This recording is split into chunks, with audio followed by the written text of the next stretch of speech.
Thank you so much. The announcement by the Eastern Cape Premier Oscar Mabuyane that he will be approaching the National Command Council of COVID-19 to ban the selling of alcohol in the province. Since the ban was lifted last week on Monday, the Eastern Cape province has recorded close to 3,000 cases of alcohol-related cases.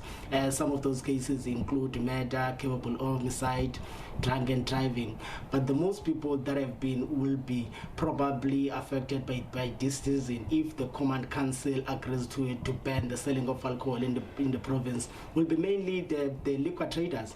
But now in this conversation, I'm just going to be joined by one of those liquor traders, the leader of the concerned township license traders, Lunga Matlapa. Sir, thank you so much for your time. Thanks. And welcome to 404. Just briefly tell us your reaction to this decision. If it happens that the alcohol is banned, what will be the impact for your business?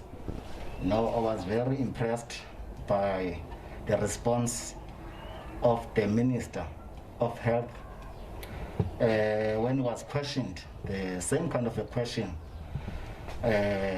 He said, instead of saying, well, the question was that, what are you going to do with the liquor? He said, no, we encourage people to drink responsibly. That's a kind of answer that we're expecting from the leader. We cannot just come and say, let's close down. You must come with the solutions.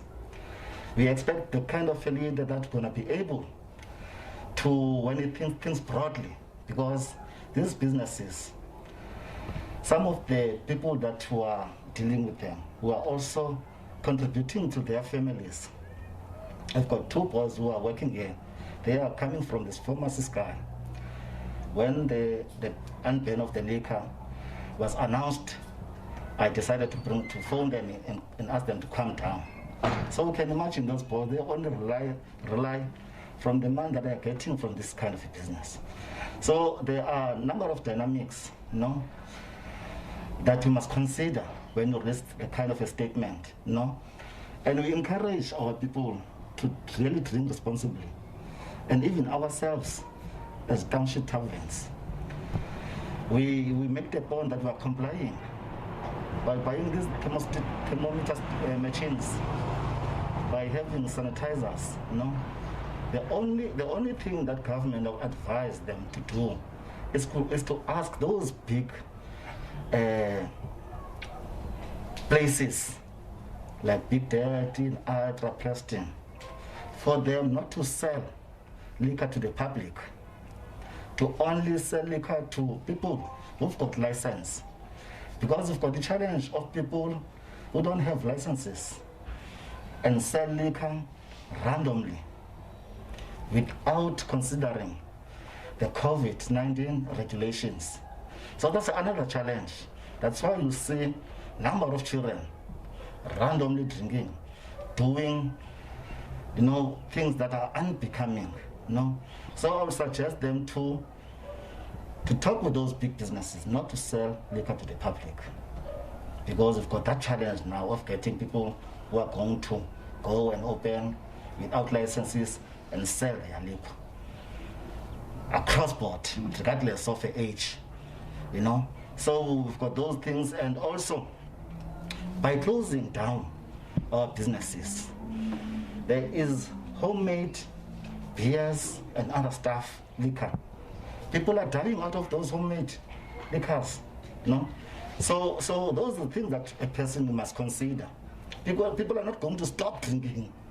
People are not going to stop drinking. They are going to come up with a number of things that are going to affect our people. So I'm really, so disappointed. But that kind of a statement, without considering, without even advising people to at least to stay to their homes, to drink responsibly, So I'm really, really disappointed, But were there any consultations that were done with the liquor traders with regards to this decision, if it happens? No, not at all. I'm talking about the liquor board. Where are we paying our fees? 2.5 a year. We never get any consultation, let alone about the crisis that we're having as township business, about the relief fund, We applied for relief fund. We don't get any response. We are not even assisted, no? Because if Liquor Board was hyperactive, proactive, they should have like organized they've got our database. They should have organized us as people who are paying those licenses to call us and ask us to bring documents that are going to be needed and go to their offices and assist us to register, because most of our people, they don't have facilities to register to get these relief funds. So those are the things that we're expecting from the government. But instead of doing that, of assisting us, they just come up with an idea of just closing our businesses.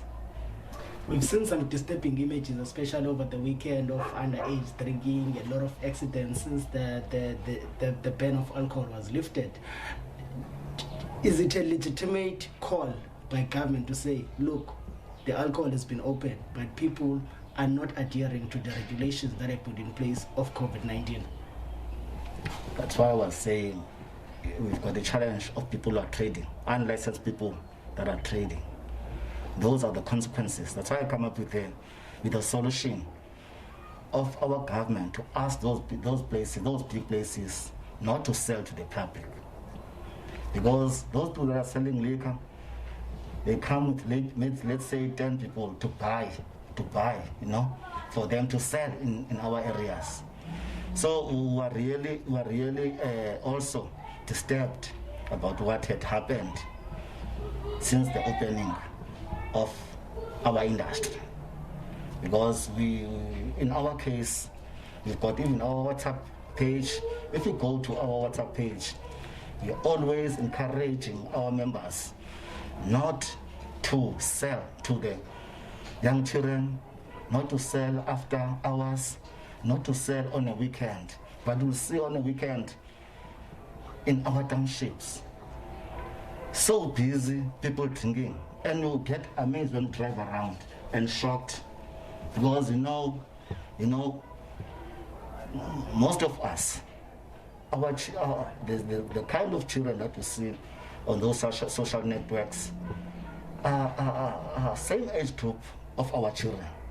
So we are really distancing ourselves from this kind of behavior, and want people really to behave and make the point that at least they sit down with their children and call their children into order. Okay, thank you so much. That was Lunga Makaha, the leader of the concerned township liquor traders, just giving some insight or the kind of challenges that they will possibly face as businesses, especially the township that are selling liquor, if it happens that the National Command do agree to the request of the Premier to ban the selling of alcohol in the province. But we're still waiting. Probably the Minister of Health, Dr. Zweli announced that he will be visiting the province by the end of this week. We're still waiting. Probably that decision will be announced by him when he's visiting the province later this week. On my side, and my colleague Lwando Nomoyi, back to you in studio.